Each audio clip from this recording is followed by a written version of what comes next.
오늘 가장 뜨거운 경제 뉴스를 제일 생생하게 전해드리는 시간입니다. 코로나19 위기 극복을 위한 노사정 합의안이 오늘 의결됐습니다. 민주노총을 제외하고 노사정 5개 주체가 함께 했는데요. 문재인 대통령이 이 자리에 참석했습니다. 이 자리에서 노사정이 힘을 모으면 3분기부터 경제 반등도 가능하다라는 희망을 표현하기도 했습니다.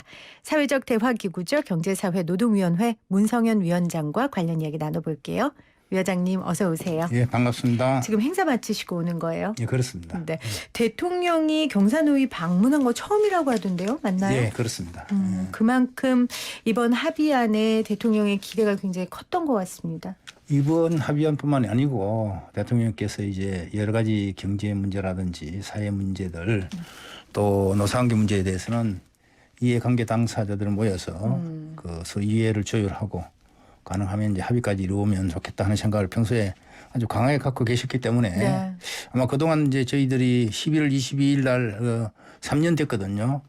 경산호위가 출범한 지. 그렇게 됐군요. 그 중간에 정말 오시고 싶어 하셨어요. 아하. 오시고 싶어 하셨는데 그 중간에 계획이 하나 있었는데 이제 탄력근로제 합의를 했었는데 그때도 이제 청와대에서 대통령 직접 참석하시는 의미 있는 행사를 준비했는데 행사 시작 2시간 전에 안 돼버렸죠. 그랬죠. 그때도 민주노총 계열이라고 봐야 되겠죠. 이제 그런 분들이 이제 반대를 해서 못왔고 그래서 쭉 이제 대통령의 평소 소신은 이제 사회적 대화는 꼭 필요하고 잘 돼야 되고 스스로 같이 하고 책임지겠다는 생각을 가지셨기 때문에 이번에도 조금 아쉬움, 민주노총이 막판에 그 빠진 아쉬움이 있었지만 대통령께서 각별하게 챙기신 거라고 보시면 될 것 같습니다. 벌써 위원장님 그럼 취임하신 게 3년 됐습니까? 예, 그렇죠. 와, 저희가 취임 직후에 바로 모셨는데 네, 3년 동안 정말 많은 일이 있었습니다. 그렇죠? 예.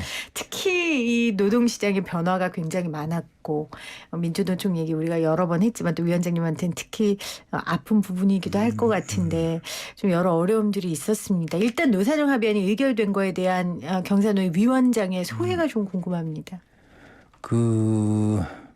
원래 이제 지난 3월 5일 날 저희들이 경산호위에서 일단 합의를 했습니다. 네.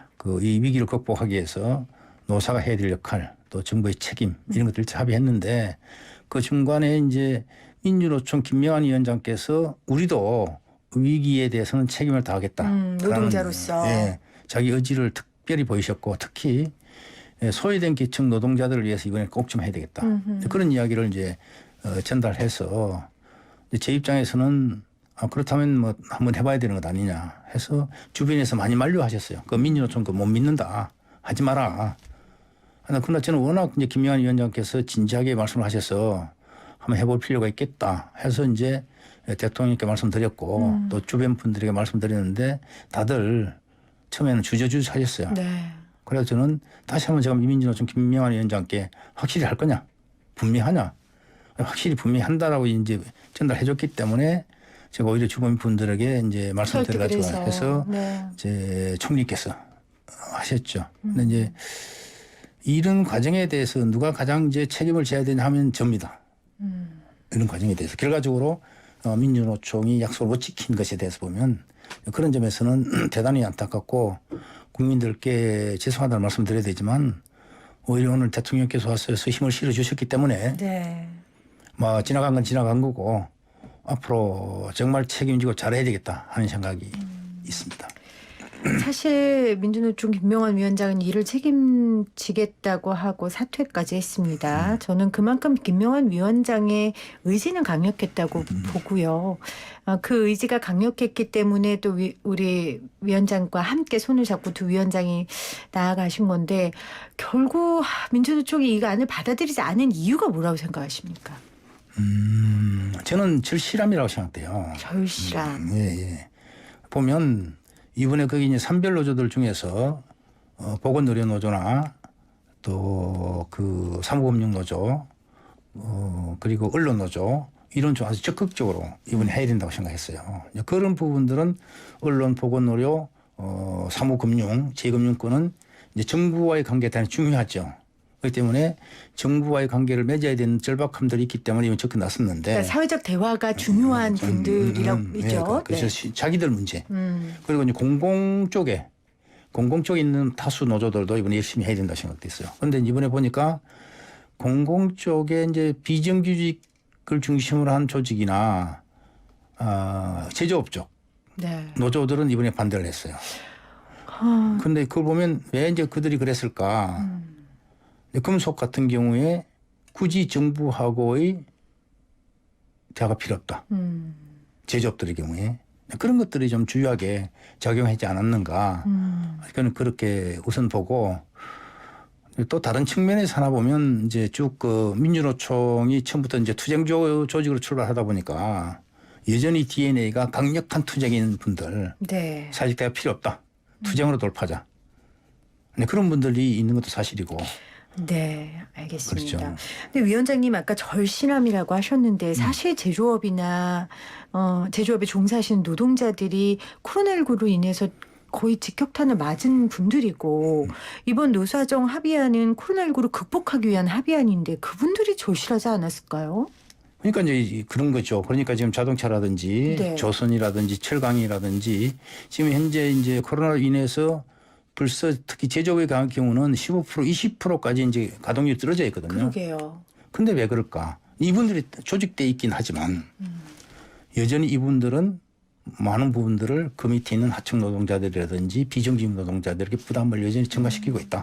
사실 위원장님이 초반에 임기 초기에 나오셔서 또 하신 말씀이 이 노조들 중에서도 더 약한 노조들 지금 말씀하신 하청업이라든지 비정규직 노동자들이라든지 이런 분들을 위한 노조 운동이 일어나야 된다라는 말씀을 하셨거든요. 아마 같은 맥락으로 아쉬움을 표현하신 것 같은데 사실 민주노 쪽에서 반대한 가장 핵심적인 내용이 비정규직은 배제되고 해고금지 부분이 빠졌다라는 거거든요. 이런 부분이 그분들한테 굉장히 서명을 하지 못하게끔 하는 주요 원인이 되지 않았을까요? 전혀 그렇지 않습니다. 그렇지 않다. 전혀 100% 완전히 전도된 이야기입니다.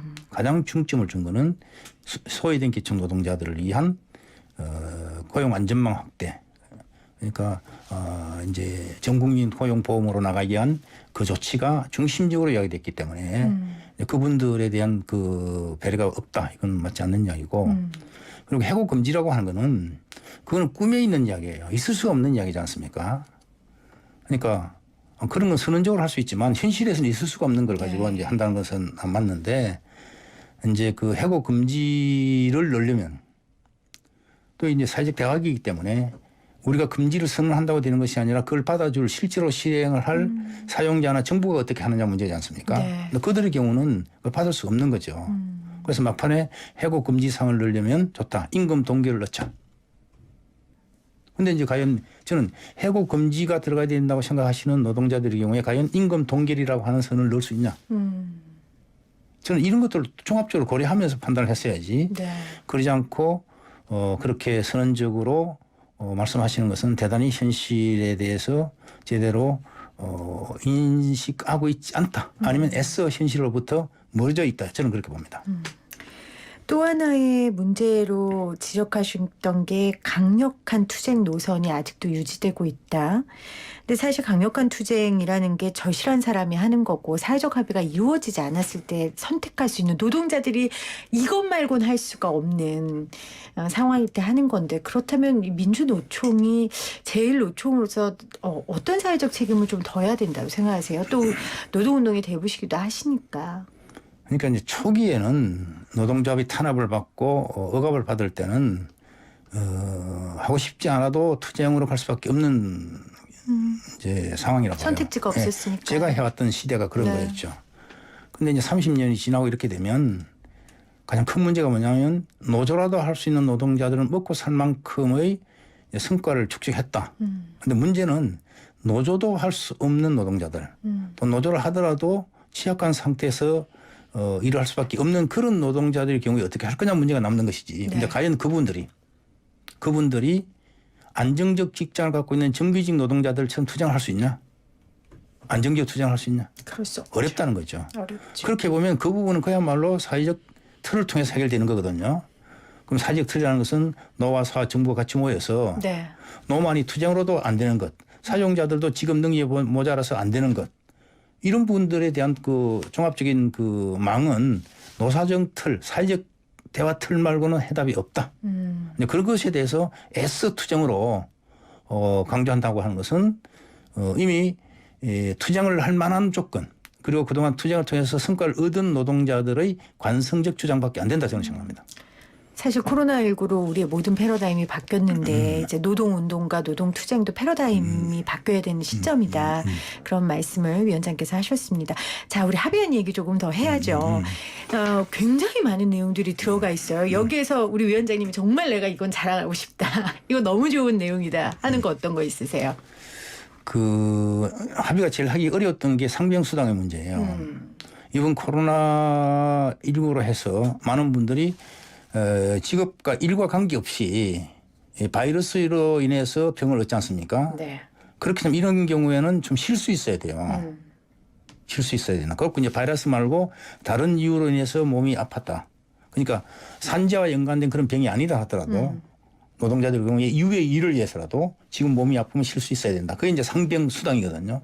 그게 이번에 서로 노사정 간에 합의를 이룰 수 있다고 하는 것은 대단히 획기적인 일이에요. 그렇죠. 그러니까 회사 입장에서는 일 때문에 얻은 병도 아닌데 내가 거기에 대해 왜 수당을 지불해야 되나 그렇게 말할 수 있겠죠. 그런데 이번에 이제 코로나를 겪으면서 아니야 그런 게 아니라 빨리 치료를 해서 빨리 낫게 해야 그게 회사 빨리 입장에서. 일을 할 수 있다라는 서로 합의를 이룬 거거든요. 이런 코로나 상황이 아니면 합의가 불가능한 거예요. 근데 그걸 이번에 어쨌든 하기로 했어요. 아, 이게 코로나19에만 적용되는 게 아닙니까? 일반적 이거 상병 굉장히 획기적인 거거든요. 근데 이런 것들을 그러면 정규직 노동자들이 투쟁을 통해서 만들 수 있냐는 것이 난 그런 점에 있어서는 정말 물론 뭐 민주주의 빠졌다고 해서 안 하는 건 아니에요. 할 거예요. 하지만 이걸 부결시킨 분들의 생각이 뭔지 이해가 가지 않습니다. 그러니까 이런 것들은 개인 노조들, 단체 노조가 할 수 없는 거고 사회적 대화망에서 경제 주체들이 할 수 있는 굵직한 이슈들이다. 그렇죠. 예, 예. 네, 또 어떤 게 있을까요? 뭐 아까 전에 말씀하신 것처럼 전국민 고용보험 그걸 실시하는 건 아니고 그 기초를 만드시는 거죠? 예, 예. 그러니까 지금 뭐 전국민 고용보험과 관련해서 말은 하지만 네. 실제로 당장의 눈앞에 던져진 특수고용 노동자들의 그 고용보험을 어떻게 할 거냐. 그렇죠. 그것도 간단치 않아요. 여러 가지 유형이 있고 그 들어가는 유형마다 소득의 파악의 어떤 이제 길이 다르고 네. 또 그에 따른 재정적 어떤 부담을 어떻게 해야 될지 다르기 때문에 결국 그걸 어떻게 할 건지는 또 구체적으로 들어가서 논의를 해야 돼요. 그렇죠. 그럼 요번에 이제 사회적 합의에 반대하신 분들은 자기 빠지겠다는 거잖아요. 빠지겠다는 거잖아요. 구체적으로 들어가는 경우에. 그런 점이 있는 거고. 또 이제 우선 3개월 지금 고용 유지 지원금. 네. 이 있어서 3개월 끝나고 요번에 추경돼서 이제 9월 달까지 가는데 9월 달 끝나면 또 어떻게 할 거예요? 어떻게 할 거냐. 그러면 조금 더 지원해 주면 해줘야 될 사항이 있으면 또 구체적으로 그러니까 일반적으로 선언하는 되는 것이 아니라 이 경우에는 더 연장하자. 네. 그건 또 어디서 어떻게 논의할 거냐는 것이. 그러면 그 민주노총은 빠지겠다는 거냐는 거예요. 그럼 구체적 논의를 하는 데 있어서. 그러면 자기들 소속에 돼 있는 사업장에 그런 구체 문제가 생겼다. 그걸 무엇을 통해서 어떻게 하겠냐. 나는 이런 이제 구체적이고 절실한 어떤 자기 책임을 넣게 된다 생각합니다. 그러니까 위원장님이 너무 안타까워하시네요. 이 민주노총이 빠진 거에 대해 사실 뭐 국민들도 또 저도 노동자로서 안타까운데 사실은 이 얘기를 계속하면 위원장님이 곤란하실까봐 제가 자꾸 아니, 괜찮아요. 갈등으로 그러니까 이번 정권 들어서 자꾸 민주노총하고 정부하고 갈등의 축으로 가는 것 같아서 이게 혹시 부담이 되시지 않으실까 해서 제가 질문 안 하려고 했는데 위원장님 자꾸 하시네요. 아니 이게 이미 이제 팩트로 네. 이번 일을 계기로 팩트로 확인됐지 않습니까? 건널 수 없는 강을 건넌 그치. 겁니까? 팩트로 이제는? 확인된 거기. 언제 뭐냐면 민주노총으로서는 스스로 길을 선택한 거죠. 사회적 대화를 포기했거나 네. 부정했거나 이미 자기 길을 선택했기 때문에 그 팩트를 정확히 인식하고 앞으로 가겠다. 그래서 제가 오늘 뭐 대통령 모시고 그런 이야기 했습니다. 그동안 우리 정부는 사회적 대화에 있어서 민주노총 관련한 최선을 다했다. 최선을 다했지만 이번 일을 계기로 네. 이제 저부터 자고 우민하지 않고 가겠다. 네. 이런 말씀 드렸거든요. 이게 뭐 대립 갈등은 아니고 선택한 길을 가는 거기 때문에 쿨하게 가면 된다고 봅니다. 최선을 다했기 때문에 이제는 또 남은 노총들이 있으니까요. 한국노총 그리고 경총 그리고 또 다른 주체인 상공회의소 정부를 믿고 이제 최선을 다해 또 나아가겠다라는 뜻을 밝히셨어요.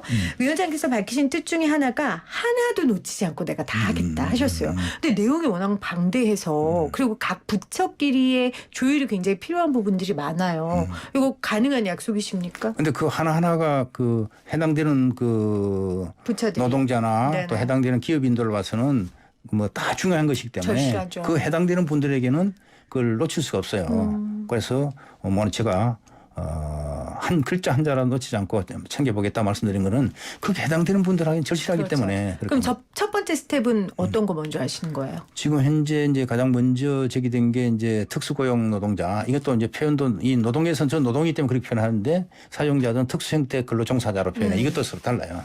근데 표현은 이제 특수형태 근로 종사자로 돼 있는데 그분들의 그 고용보험을 어떻게 할 거냐 하는 것이 가장 첫 번째 문제가 될 것 같고 또 하나는 이제 고용유지지원금 문제를 어떻게 어떤 경우에 어떻게 더 지원을 연장할 거냐 네. 하는 게 이제 당장 닥쳐진 문제죠. 예. 근데 코로나19로 인해 우리가 잃은 것도 많지만 또 하나 얻은 건 바로 그런 부분들에 대한 사회적인 공감대가 많이 형성됐고 아무래도 이 방향성을 가진 분들의 운신의 폭이 좀 넓어진 게 아닌가 싶습니다. 그래서 또 이것 관련해서 여러 논의를 하실 텐데 앞으로도 우리 경제사회노동위원회의 역할을 좀 기대해 보고요.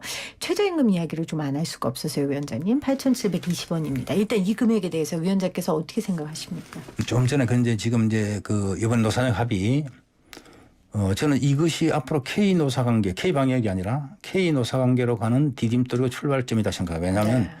전 세계에 우리만큼 이만큼 상시하고 치밀하게 합의를 한 데가 없습니다. 우리가 유일합니다. 다른 나라는 선언적이에요. 고용 유지하고 임금 뭐 우리 억제하겠다는 정도의 선언적인데 우리처럼 이렇게 세세하게 한 데는 우리나라가 유일합니다. 이 점을 좀 먼저 말씀드리고 선언적이지 않고 현실 가능한 아니다. 구체적으로 한 거다 네. 말씀드리고 싶고 그 다음에 방금 저 최저임금 말씀하셨는데 이것도 그 금액이 중요한 것보다도 금년 최저임금 논의를 제가 보면서 안타까웠던 것은 이제 첫 번째로는 민주노총이 25%를 요구했어요. 그게 무슨 말일까? 지금과 같은 경제적 상황에서 최저임금 25%를 인상하라. 이게 무슨 의미일까? 네. 왜 민주노총이 여지 저럴까? 상황을 뻔히 아는데 상권이 아니니까. 현실을. 네. 저는 이제 느낌에 아마 세밀한 교섭 자체는 안 하겠다는 뜻 아니냐. 그럼 우리는 이거니까 나머지 알아서 하세요. 네. 하는 거로 저는 받아들였습니다. 근데 이제 금년에 제가 이제 그 조금 관심이 있어서 챙겨봤는데요. 막판에 어떻게 됐냐면 사용자들은 삭감을 요구했다가 동결 요구했다가 그 다음에 마지막에 1.5%까지 올랐어요. 노동계도 십몇 프로 올렸다가 막판에 쭉쭉 내려와 가지고 2.5%까지 내려왔어요. 네. 1.5 대 2.5가 형성됐어요. 한국노총은 2.1%도 할 수 있으면 어떻겠냐. 여기까지 내려왔어요. 민주노총은 이제 빠졌고. 네. 근데 제가 여기서 볼 때 그때 이제 공익위원들이 나름대로 고민했던 선이 있었을 것 같아요. 네. 2.5 대 1.5 사이에서 공익위원들이 아마 1.8이든 1.9든 생각하지 않았겠느냐. 그런데 저는 내가 만약에 최저임금 노측위원이었다면 어떻게 할까. 저는 과감하게 1.9라도 받았어야 된다. 저는 이런 생각이에요. 왜냐하면 지금 현재 최저임금 선에 있는 수많은 노동자들의 경우에 저는 금년에 최저임금이 얼마나 오르냐보다 더 긴급했던 내 일자리가 안정적이냐 아니냐 이거였어요. 네. 내 최저임금 안 올라도 좋으니까 고용 유지만이라도 확실히 됐으면 좋겠다라는 게 더 절실한 네. 상황이었다고요. 저도 그런 분을 많이 만났고 그래서 저도 이제 용기 있게 그런 분을 만났기 때문에 용기 있게 뭔가 그 현실적인 선에서 합의를 해야 된다라고 하는 판단을 제가 한 거지. 그냥 제가 어떤 뭐 그림 그린 이야기는 아니거든요. 그러니까 최저임금이 너무 고용주들한테 부담되면 그게 결국 해고로 이어질 수 있으니 일단 지금의 상황에서는 최저임금이 너무 고용주한테 부담 주는 금액까지 올리는 건 좀 무리였다라는 현장의 판단을 하신 뭐 거예요. 많은 분들 만나면서 확인한 거죠. 그러면 경영계 요청 중에 하나였던 최저임금 차등 적용도 올해는 이제 내년에 반영되지 않은 거잖아요. 그럼 이 차등 적용에 대한 위원장님 생각은 좀 어떠세요? 그러니까 이제 차등 적용이라는 것은 우리와 같이 말하자면 밀접하게 연결돼 있는데 상당히 힘들어요. 뭐 미국처럼 땅이 떨어졌다든지 또 일본처럼 오랫동안 지역별로 논의를 해온 곳은 되지만 우리처럼 오래 얽혀 있어서 되어온 곳은 참 힘들다. 네. 근데 이거는 앞으로 무엇과 연결돼야 되냐면 결국은 그 직무에 합당한 임금이 뭐냐. 우리가 늘 말하는 이제 동일노동 동일임금으로 했을 때 이 동일노동일은 어디까지고 거기 동일노동에 맞는 임금이 어떤 것이냐와 연동됐을 때 그 각기 다른 노동에 속하는 각기 다른 최저임금도 어떻게 되나 이렇게 합리적으로 되는 것이지 이걸 차등을 하기 어렵다라는 저는 생각이 들고 또 이제 문제는 그렇게 접근하지 말고 그 실제로 어떤 기준이 가이드라인이 정해지면 그 직업하기가 대단히 어려운 분들이 있을 거 아닙니까? 그러면 그분들이 객관적 자료를 내놓고 그러니까 차등 지원을 하자는 거지. 네? 그러니까 현실적으로 네, 할 수 있는 안을 찾아보자. 해서 이제 더 어려운 분은 더 지원해주고 하자. 그 말씀드리고 싶어요. 알겠습니다. 노동자나 사용자 입장에서도요. 쌀로 밥 짓는 소리나 뜬구름 잡는 소리 필요 없거든요. 정말 현실적으로 내 삶이 변화되는 그 작은 변화들을 좀 이끌어 주시기를 간절히 부탁드립니다. 어려운 일 하셔서 고생하셨고요, 위원장님. 더 어려운 일 해결해 주시기를 부탁드립니다. 고맙습니다. 지금까지 문성현 경산노위 위원장이었습니다. 7월 푸르지오